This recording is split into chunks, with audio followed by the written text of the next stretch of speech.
Hi there, welcome to the GridMate Learning channel. Today, we're taking a look at a new file list column that lets you view, upload, and manage multiple files directly from the grid. No need to leave your workflow. Let's get started. First, click on the Grid Explorer. Go to the Columns section. Click Create New. For the type, select Custom. For the label, set it to File.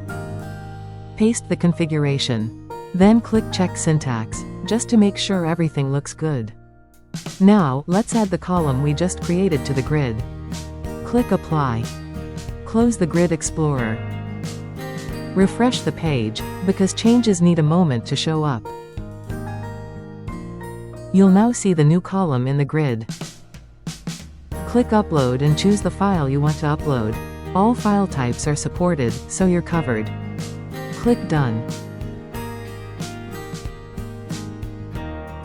You can also preview your files and delete them directly from the grid if needed. Click OK.